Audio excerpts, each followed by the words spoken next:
In Matthew chapter 16, dinala ni Jesus ang kanyang mga disciple sa region ng Caesarea Philippi. And then ang sabi ni Jesus sa kanyang mga disciples, "Who do people say the Son of Man is?" Ano ang sabi ng mga tao? Ano ang narinig niyo sa mga tao patungkol sa akin? Ano yung opinion ng mga tao na narinig niyo patungkol sa akin? And verse 14, sabi nila, some say, pakihinaan ng konti, umuugong na. Some say, some say, some say. Some say that you are John the Baptist. Others say you are Elijah. And still others, Jeremiah or one of the prophets.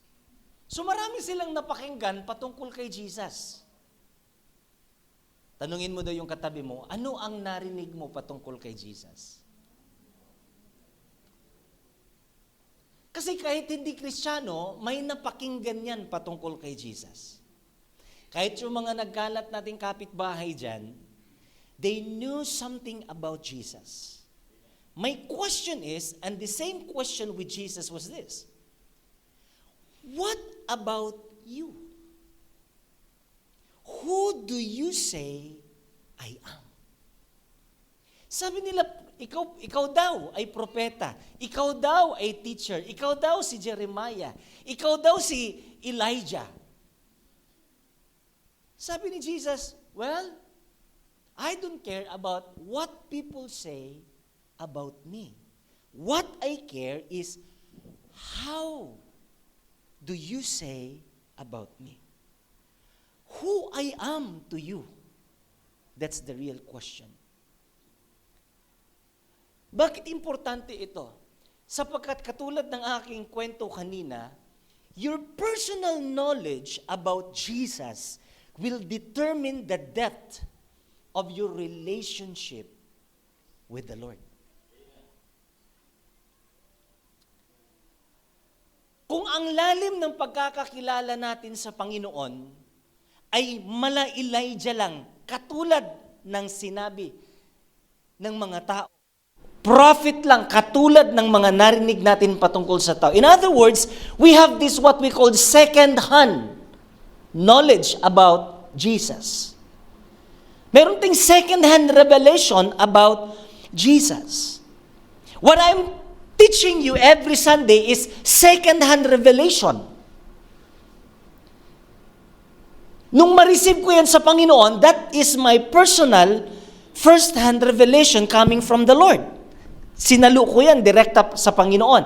When you listen my sermon, that is the second-hand revelation. So bawat isa sa atin, busog na busog tayo sa second-hand revelation about Jesus. Well, pag pinag-usapan natin ang Jesus, you have a lot of things to say about Jesus. He is good, He is prophet, He is blah, blah, blah, and we have all the things to say about Jesus.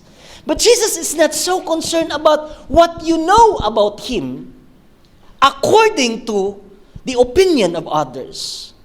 Ang mahalaga kay Jesus, ano ang personal na pagkakakilala mo sa Kanya?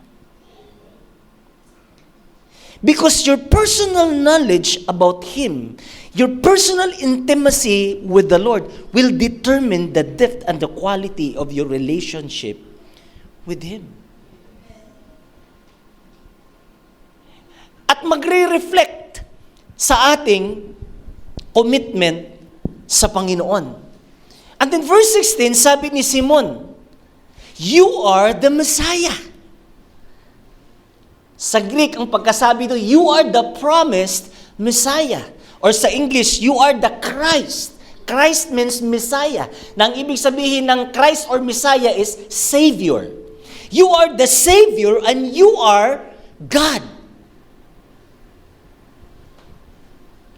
So, sa ilang taon na magkasama sila, every one of them has, meron silang second-hand opinion patungkol kay Jesus. Itong si Philip at saka si Andrew, mga disciple ito ni John the Baptist. Hindi ito original disciple ni Jesus. So itong dalawang ito, meron silang preference about Jesus na galing kay John the Baptist. And probably John the Baptist would tell them that, well, he is a great prophet, greater than me. So, nung kinulong si John the Baptist, pinatay si John the Baptist, his disciples came to Jesus. And since then, they started to follow Jesus. Nga lang, itong mga disciples nito, meron silang second-hand opinion about Jesus. But they don't have the personal revelation about Jesus.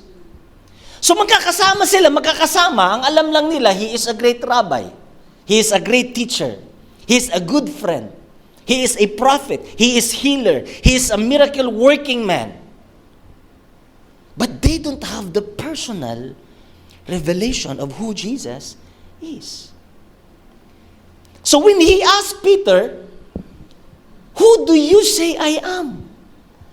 Okay yan yung mga narinig mo patungkol sa akin, pero ang mahalaga sa sino ba talaga ako sa'yo? Because that will determine your next life. Kung sino si Jesus sa'yo, it will determine your next life. Your future. The way you live. The way you survive. The way you handle things. It's very important.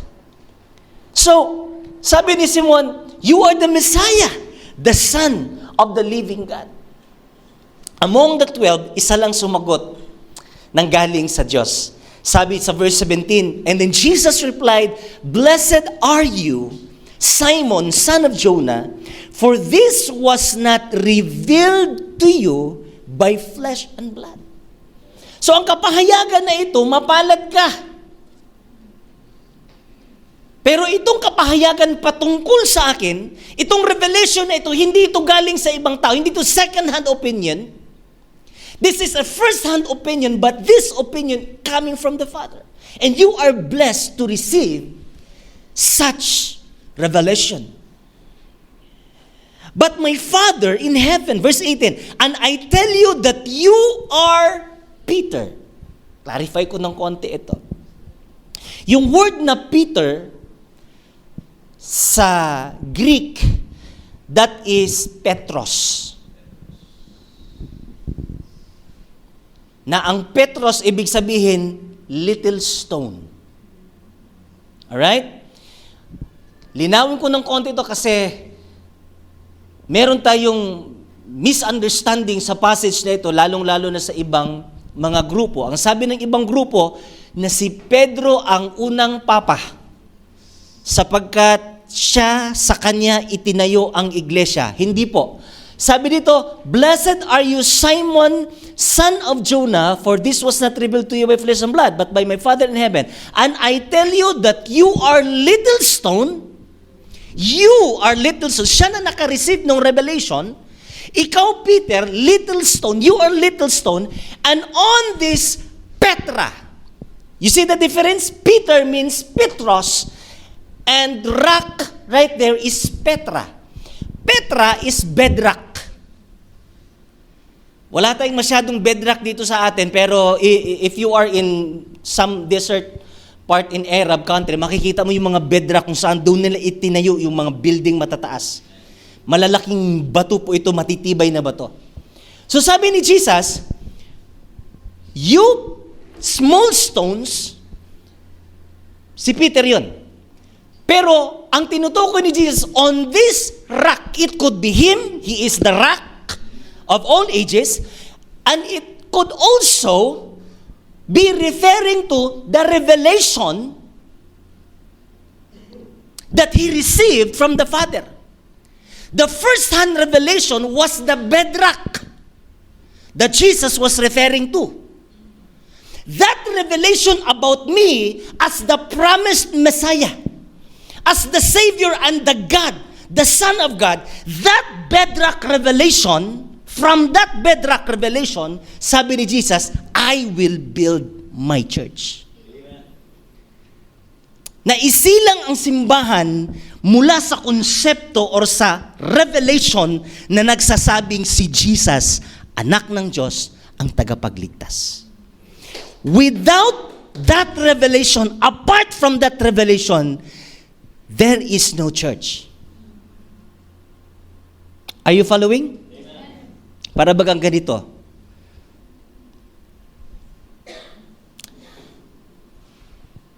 Paano ko masabihin para maunawaan ninyo?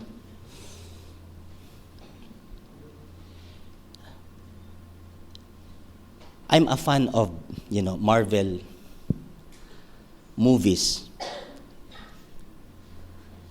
Merong Iron Man, may Spider-Man, lahat ng mga superheroes na ito. Nag-exist sila because merong inaalila, nag-exist sila sa imagination ng tao. By the way, all these heroes are written from Jewish. So, according sa pag-aaral, ito dong mga ito is may hugot galing sa Bible. And concept nitong mga superheroes na ito is coming from the concept of the Messiah, biblical Messiah who came to save. So, merong mga superheroes to save. At dahil kailangan ng tagapagligtas ang sangkatauhan, natatag ang tinatawag na Avengers. So, I'm trying to help you understand what is the concept of the church. Because the world needs a Savior. And that Savior was identified in the personhood of Jesus Christ. That is why the Avenger has to be established. The church. The church means assembly.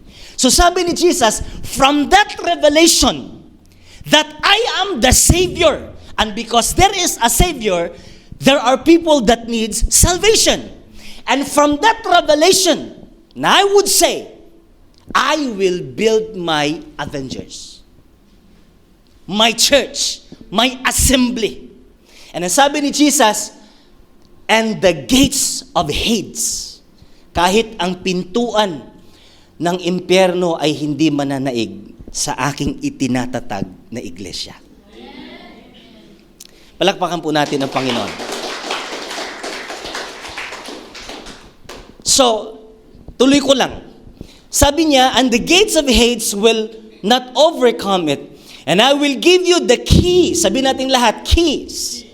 So, hindi lang itinatag yung church, yung assembly. Nag-provide pa siya ng key.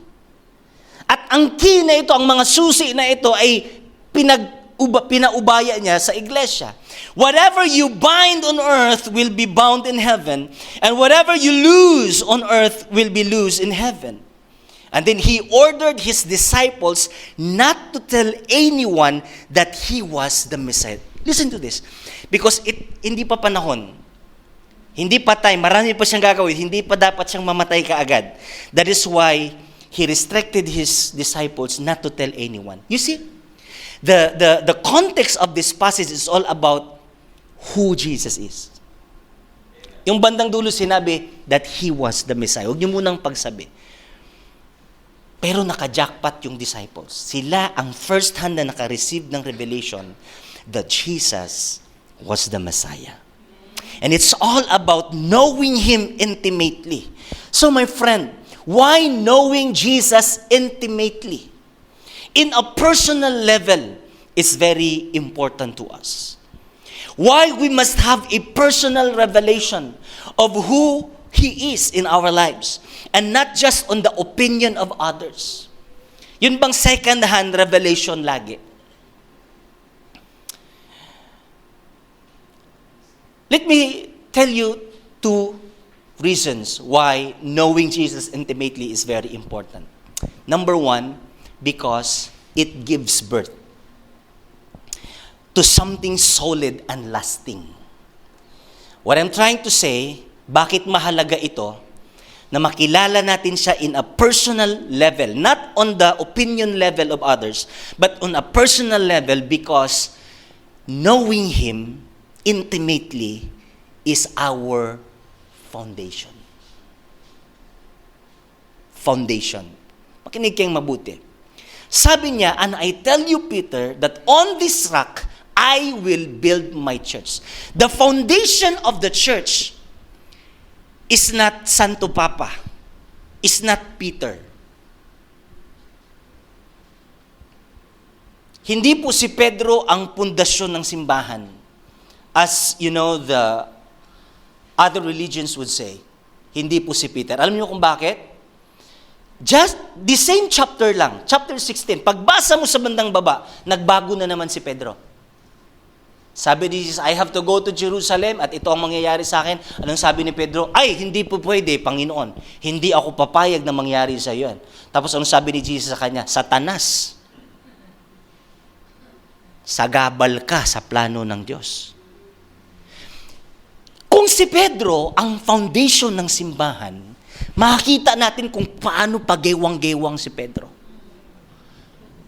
And sometime later, makikita natin, he denied Jesus how many times? And he left the ministry, going back to his old life. So from there, makita natin that it wasn't Peter was the foundation of the church. The foundation of the church is the revelation. The first-hand revelation about who Jesus is to him and to us.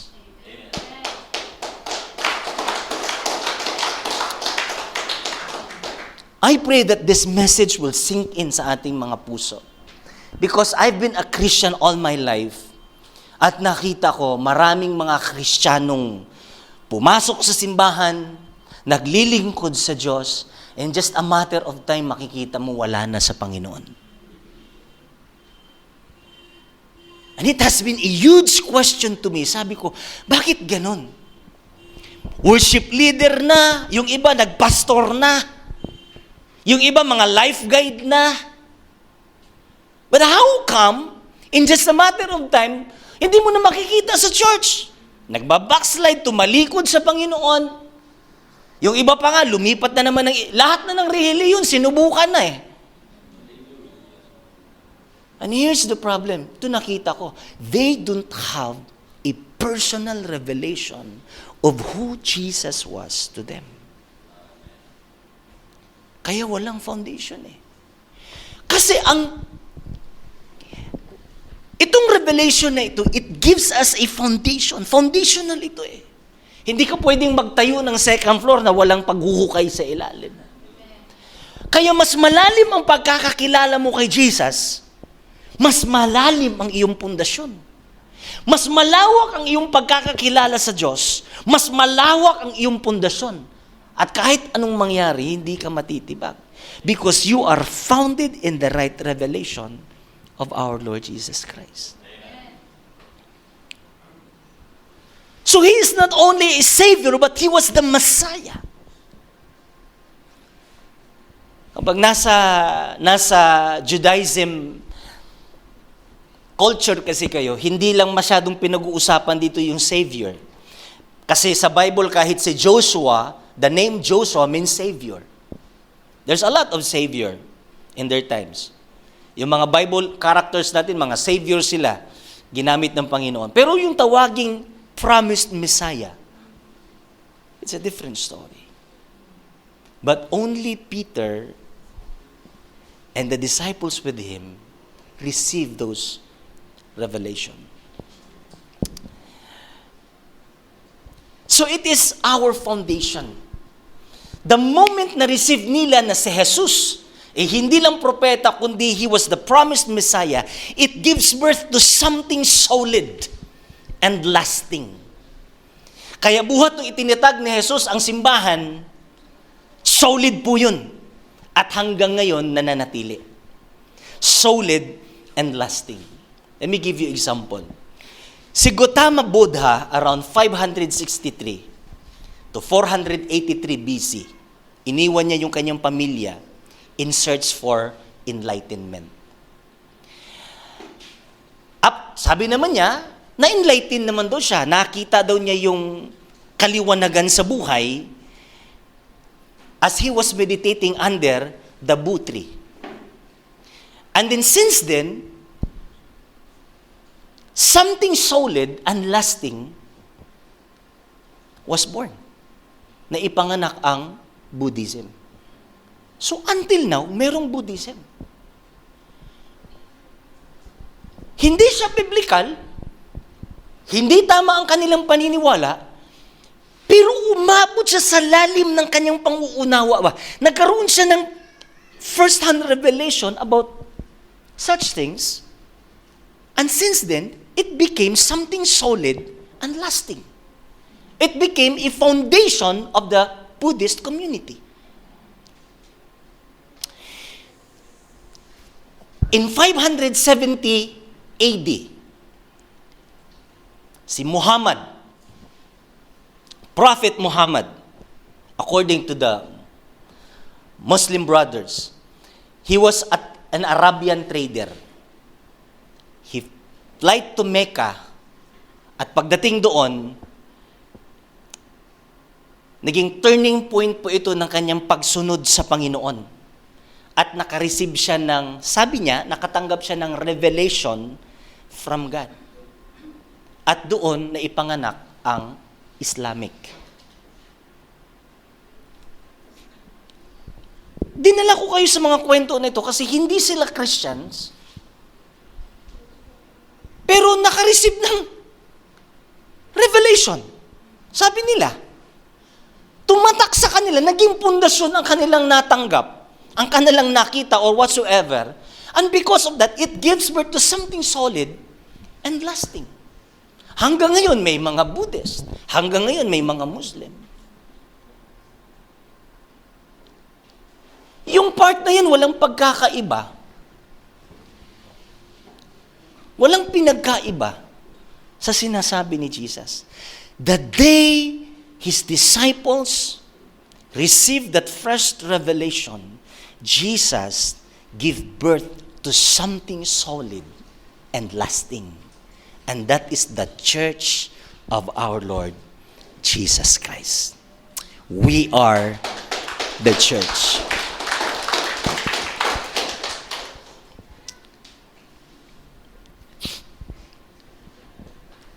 I don't want to complicate itong lagi kong paulit-ulit sinasabi yung fresh revelation or personal, intimate revelation.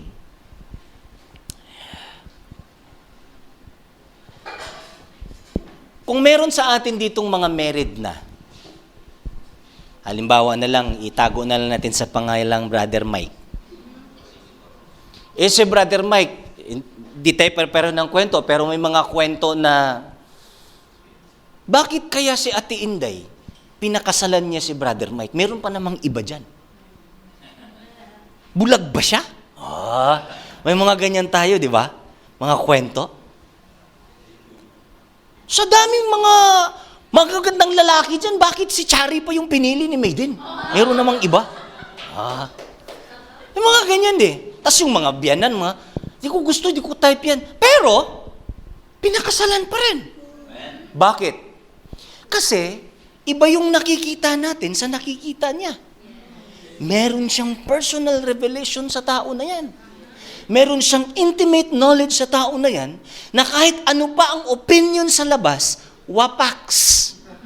Bakit? Mas mahalaga yung personal knowledge niya sa tao na yan. And from there, tingnan niyo mabuti from that very, very tiny revelation about that person, kahit ano pa ang sasabihin ng iba, sasama yan sa tao na yan. Isusuko ang lahat. Sasama sa tao na yan.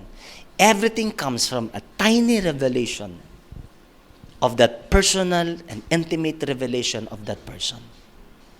And since then, marriage, it gives birth to marriage. Are you following? Minsan, sumama sila lang sa running sa school nila. So, nagkabiruan kami. Sabi ko sa kanila, ikaw, kahit mabilis kang tumakbo, kayo, wala kayo sa mama nyo. Sabi nila lang, bakit? Mabilis ba yun si mama tumakbo? Sabi ko, nandito nga ako sa Pampanga, nahabol niya pa ako eh.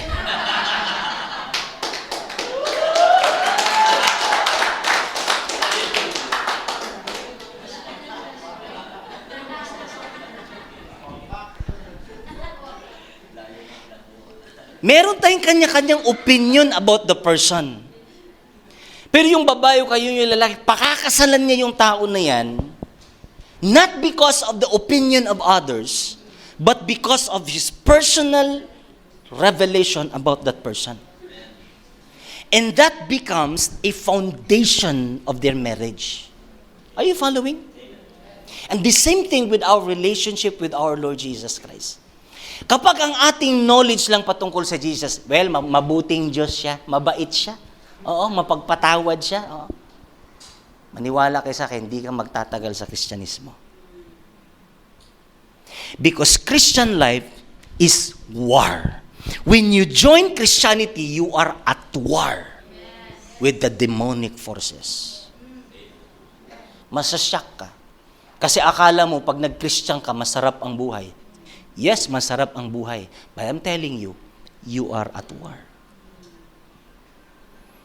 Pag pinasok mo ang Kristyanismo, nakikipagbanggaan tayo sa kadiliman.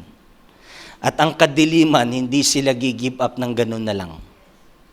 Makikipaglaban yan. That is why, on top of that revelation, the church has been born and Jesus provided. Hindi lang yung foundation, Jesus provided, number 2, authority. Number 1 is foundation, and number 2, authority. We should be authoritative against the evil forces. Mga kapatid, anong sabi ni Jesus? I will give you the keys. Authority po yan. Walang ibang binigyan si Jesus ng karapatan dito sa lupa, kundi ang simbahan. Let me tell you something. Warfare is not the same with prayer. Spiritual warfare is not the same with prayer. Minsan pupunta tayo sa isang lugar, merong na-demon possessed doon, may na-demonyo doon. Prayers won't work when you are at war. Alam niyo kung bakit? Prayer comes from the word petition. Petition is when you ask something you don't have.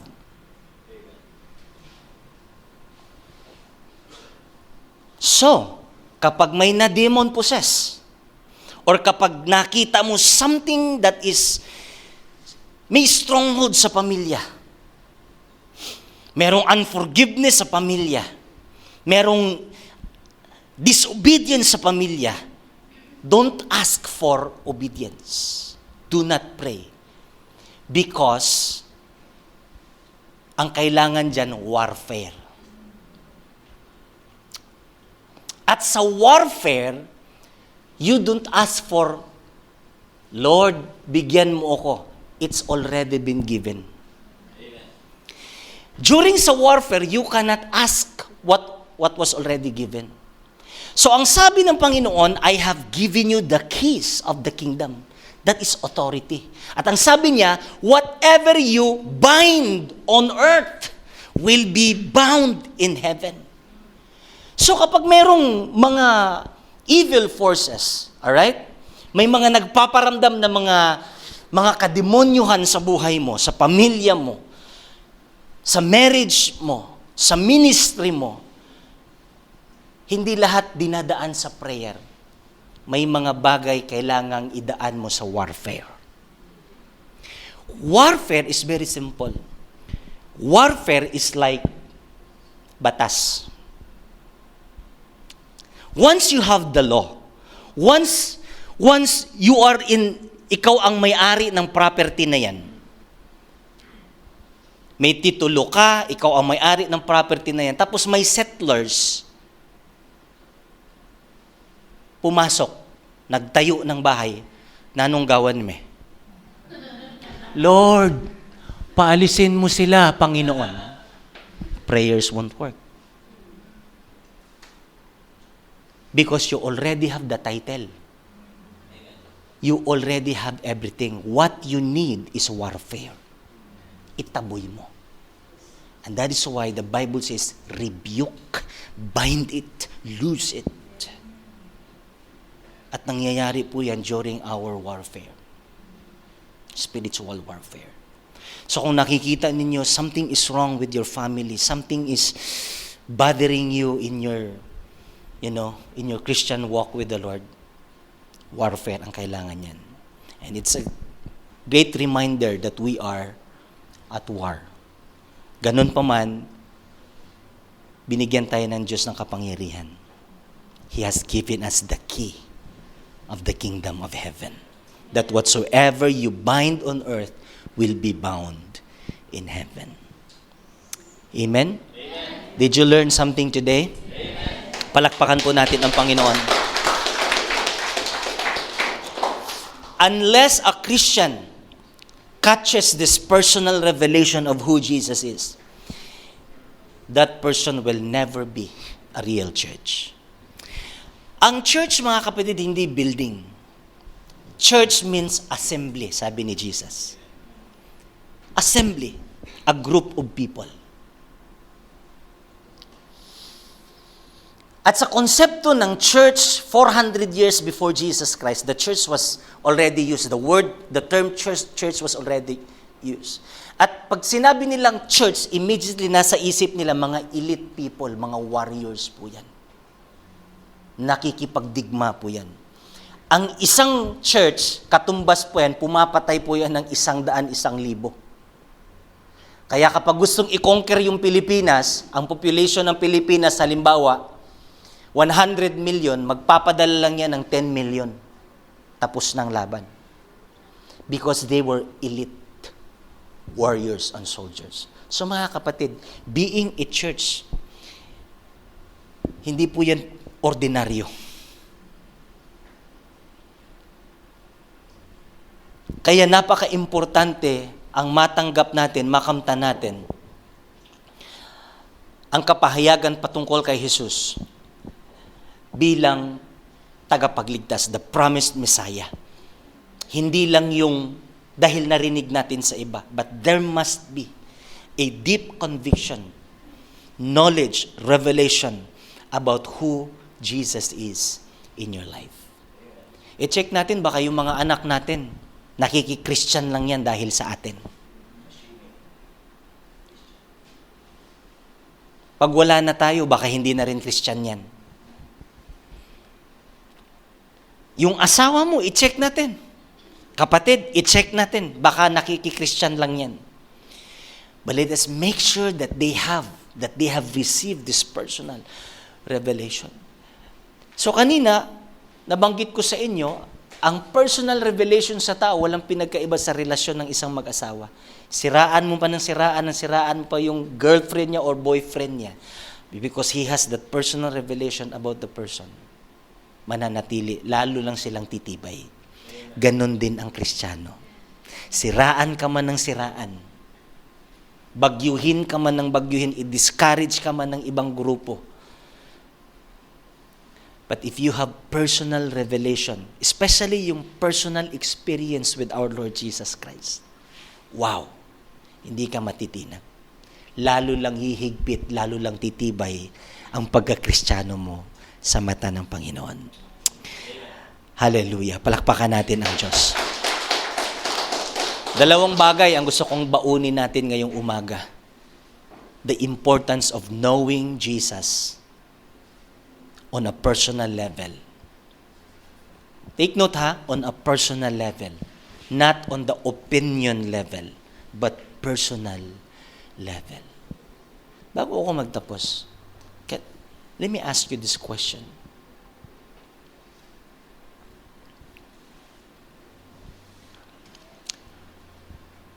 Who is Jesus to you?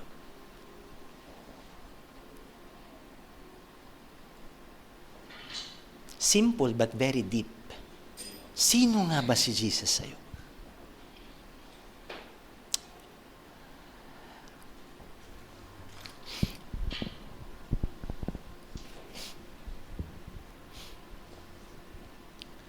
Para sa mga ordinaryong tao, si Spider-Man ay Spider-Man lang at superhero. Pero para sa kanyang pamilya, para sa kanyang mama, siya'y isang anak.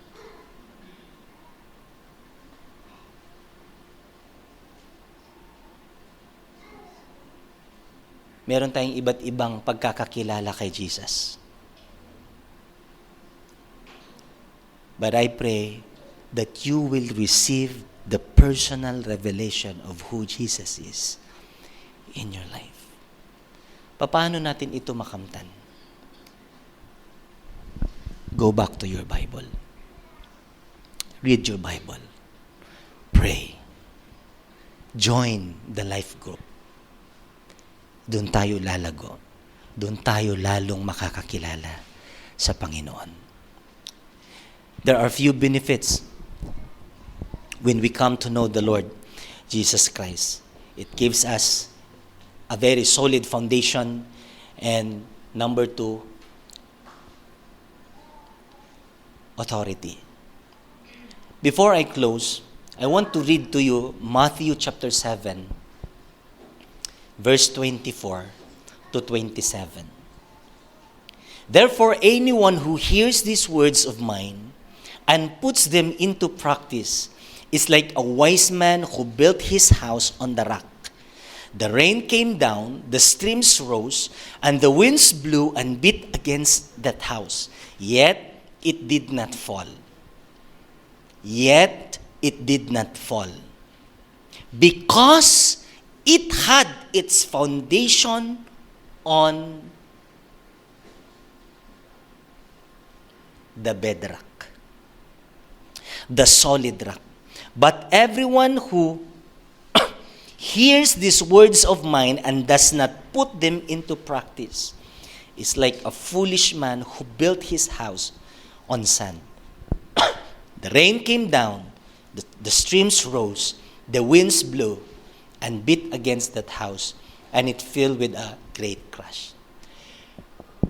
Mapapansin po natin, parehong magkaibang bahay, pero pareho ang umatake sa kanila. The same thing with our Christian life.